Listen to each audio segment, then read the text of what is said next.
पाठीमागच्या लेक्चरला तुम्ही एक्झाम्पल्स लिहून घेतलेले आहेत. शक्यतो वही जवळ घेऊन बसा.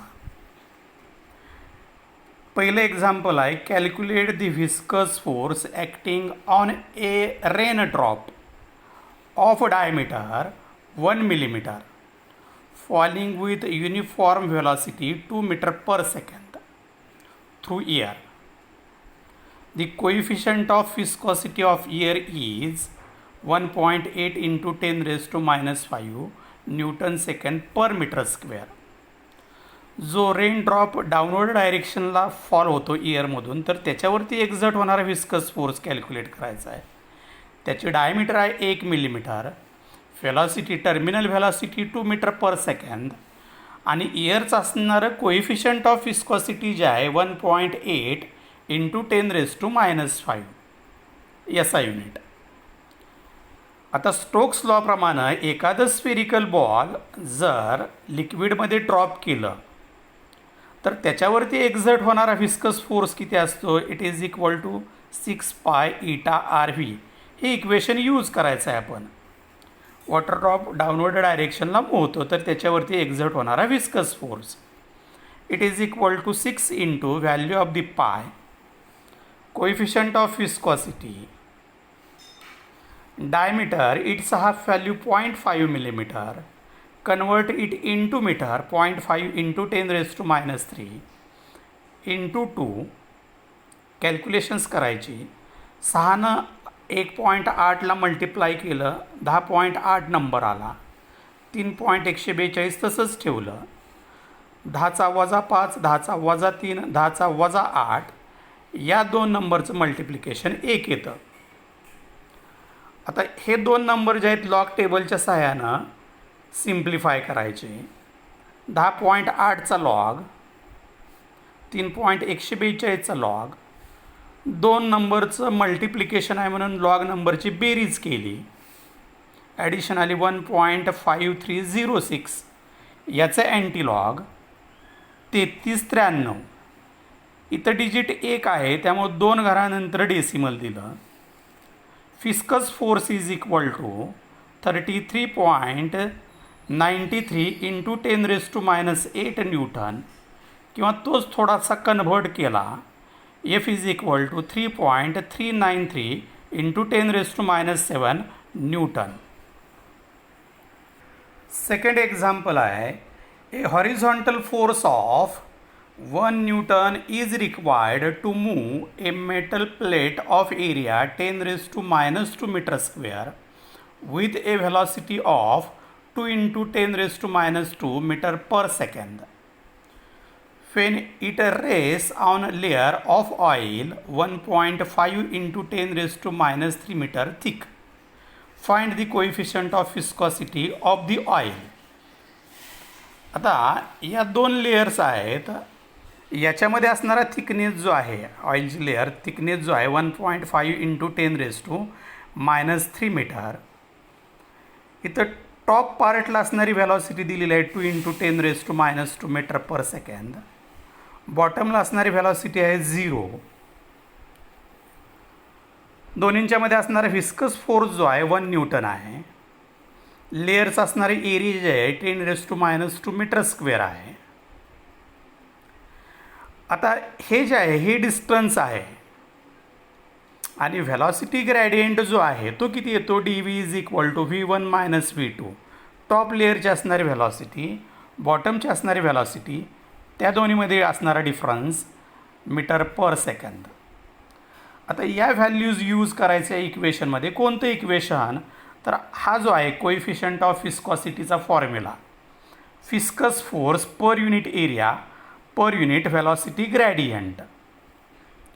Force 1 newton, area 10 raise to minus 2 into velocity gradient 2 into 10 raise to minus 2.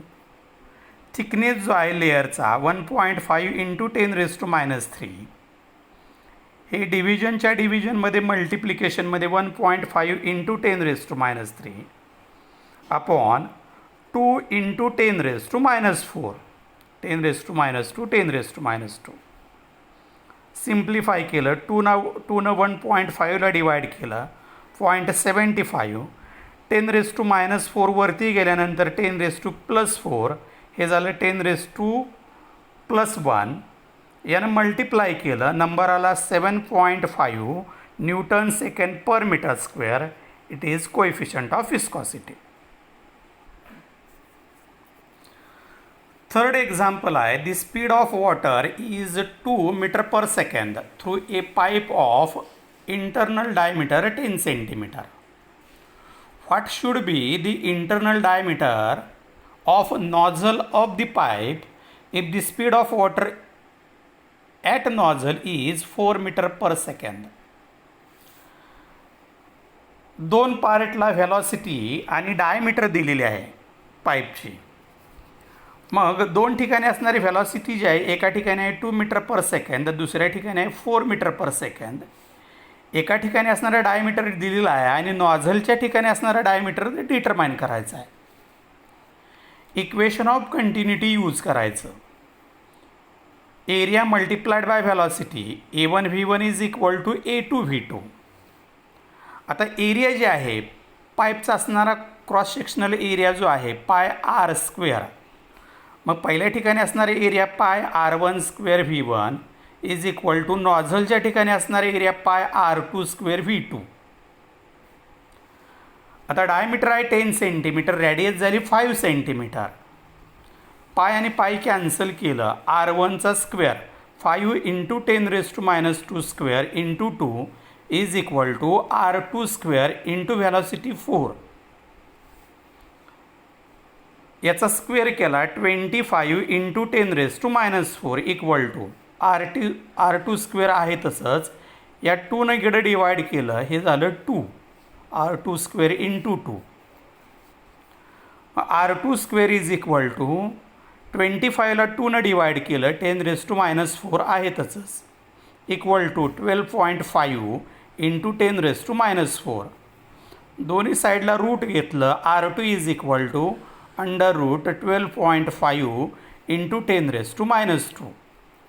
आता हा नंबर डायरेक्टली लॉग टेबलमध्ये स्क्वेअर रूटमध्ये बघता येतो किंवा लॉगच्या सहाय्यानं कसा कॅल्क्युलेट करता येतो, तर √12.5 is equal to half log 12.5 equal to half याचा लॉग 1.0969.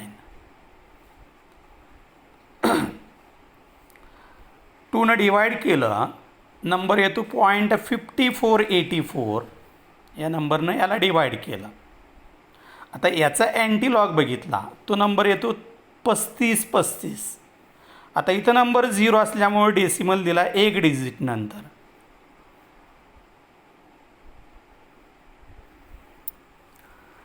या नंबरचा अँटी लॉग आला 3535. 1 डिजिट 0 आहे म्हटल्यानंतर 1 डिजिट नंतर डेसिमल दिला. आता ती व्हॅल्यू यूज केली वरती या इक्वेशनमध्ये. मग रॅडियस किती येते, तर radius is equal to 3.535 into 10⁻² in terms of metre. आता ही झाली रॅडियस, याला 2 मल्टिप्लाय करायचं. मग डायमीटर ऑफ नॉझल येईल. It is equal to diameter is equal to 2 into 3.535 into 10⁻². या दोन्हींचं मल्टिप्लिकेशन आलं 7.07 into 10⁻² in terms of metre.